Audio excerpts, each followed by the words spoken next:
Gros coup de tonnerre du côté de Conakry. Alors que la Guinée avait prévu se rendre au Maroc pour y affronter le Niger le 7 juin et la Tunisie le 10 juin, le ministre des Sports guinéen a refusé de financer toute activité sportive liée au CELI national. Dans cette vidéo, on va revenir par rapport à cette affaire qui fait parler du côté de Conakry, parce que c'est une information qui nous est soumise par la presse locale, précisément le quotidien Conakry Sport. On va essayer de comprendre pourquoi le ministre des Sports refuse bel et bien de financer cette trêve internationale du mois de juin, parce qu'on sait que, hormis que ce soit des matchs amicaux, bien évidemment, c'est également un double enjeu, parce que l'autre enjeu, ce sont des matchs préparatoires pour les deux échéances importantes qui vont clôturer cette année 2025. La première, c'est les éliminations de la Coupe du Monde, et la deuxième, c'est la grande fête sur le football africain, c'est la CAN du côté du Maroc. On va essayer de comprendre pourquoi le ministre des Sports, justement, en vient à cette décision pour le CELI national.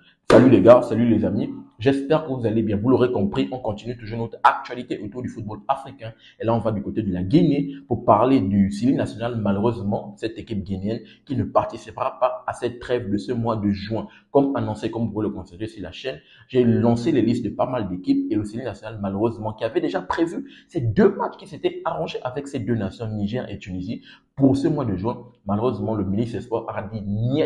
Il ne met pas la main dans la poche pour financer bel et bien cette équipe guinéenne pour qu'elle puisse jouer cette trêve internationale. Je tiens toujours à le rappeler et c'est le plus important. Sur cette chaîne Super Step, on va pousser et on va mettre en avant le football africain autour des compétitions africaines de football. Donc, si toi, tu es passionné de football africain et que cette thématique, bien sûr, t'intéresse, je t'invite à faire ces trois choses. À t'abonner, partager massivement les vidéos et activer la cloche de notification pour ne manquer aucune de mes sorties. Sans plus tarder, on va essayer de rentrer dans cette affaire qui est un boom, un coup de tonnerre du côté de la Guinée. Donc, on peut essayer, je vais déjà d'entrée de jeu lire, bien évidemment, la déclaration du ministre des Sports par rapport, bien évidemment, au stage de la Guinée pour ce mois de juin. Il dit, et je cite, il ne sert à rien d'aller gaspiller de l'argent pour la préparation d'une compétition dont on n'est pas en position de force. Et bien évidemment, il continue en disant, il est temps que pour la Figui Foot apprenne à voler de ses propres ailes. Un message clair adressé à la fédération qui va visiblement devoir apprendre à se débrouiller seule. On va essayer de comprendre bien évidemment. Donc, comme je l'ai dit, ces matchs amicaux de ce mois de juin sont des matchs préparatoires pour les deux échéances importantes. La première, on va d'abord s'arrêter à la première, qui est les éliminations, bien évidemment, pour la prochaine Coupe du Monde 2026. J'essaie de rentrer dans le groupe, parce que la Guinée est dans le groupe G. Dans le groupe G est dominé par l'Algérie et le Mozambique qui est juste là derrière. L'Algérie a 15 points, le Mozambique a 12 points.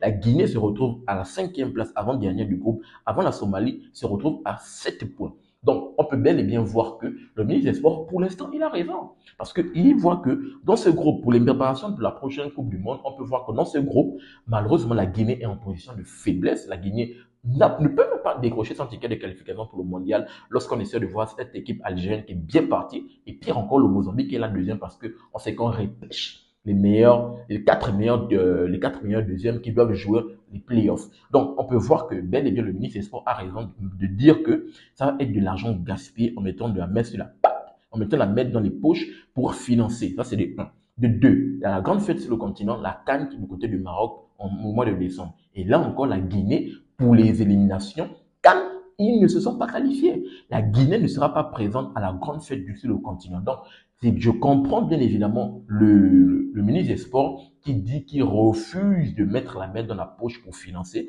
vu que la Guinée, que ça soit dans les deux compétitions, de 1, elle n'est pas présente à la CAN, elle ne sera pas présente à la CAN, de 2, dans les éliminations Coupe du Monde, ils sont avant-derniers. Donc, je peux bien et bien comprendre le fait que le ministre des Sports parle de gaspillage d'argent, mais d'un autre côté, bien évidemment, on parle également du foot local. On parle de quelque chose quand même qui réunit quand même la nation, qui réunit pas mal de choses au niveau du continent. Donc, et l'argent dont le ministre des Sports parle, on parle de l'argent quand même du contribuable. C'est l'argent du contribuable, ce n'est pas son argent personnel pour dire que non, non, non, c'est l'argent du contribuable. Donc, c'est l'argent qui met à disposition, qui est mis à la disposition, bien évidemment, du ministre, et pour qu'il puisse permettre à ce que l'équipe nationale puisse jouer. Et ça permet également de rassembler, parce qu'on sait que le football, en tout cas de façon générale, rassemble bien évidemment le peuple. Donc, pour moi, je pense que d'un côté, oui, il peut parler, il peut taper le poing sur la table pour dire que la Guinée n'est pas compétitive dans les deux compétitions parce que les matchs préparatoires, c'est pour préparer ces deux compétitions. Mais de plus, je pense que vu que ce n'est pas son argent personnel, c'est l'argent du contribuable, je pense qu'il aurait toucher cet argent pour permettre à ce que la Guinée puisse jouer ce match parce que, comme je l'ai expliqué, c'est quand même c'est quand même le football, c'est quand même un football qui sera regardé de la part des Guinéens vu que ce football rassemble bien évidemment le peuple. Donc, voici ce que je voulais au moins partager. Voilà, mon avis, mon humble avis par rapport à cela.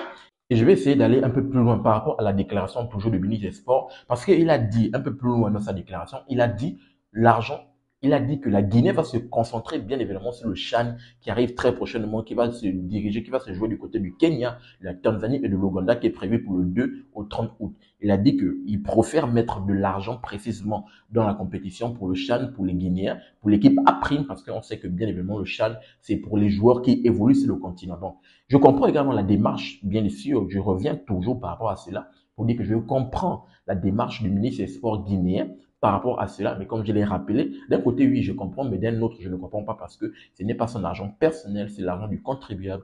Et vu que c'est l'argent du contribuable, c'est un argent qui met à disposition de tout le monde. Et vu que c'est mis à disposition de tout le monde, c'est bien évidemment, vu que le football est rassembleur, ça va permettre à ce que tout le monde soit au moins de façon très comprise en fait. Donc, voici ça. Malheureusement, la Guinée ne sera pas présente. La Guinée qui avait normalement prévu déjà ses matchs avec le Niger le 7, avec le Tunisie le 10. Malheureusement, la Guinée ne sera pas présente et on verra ce que ça va donner. Donc, la Guinée est toujours en train de souffrir de beaucoup de problèmes.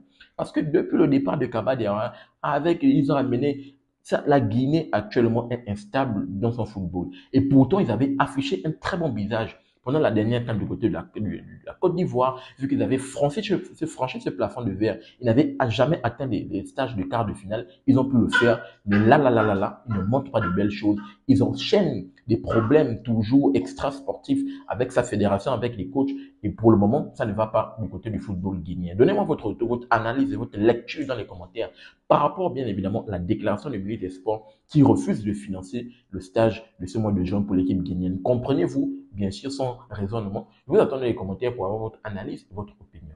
N'oubliez pas de vous abonner, de liker, mais surtout activer la cloche de notification pour ne manquer aucune de mes sorties. Peace. À très bientôt, les gars.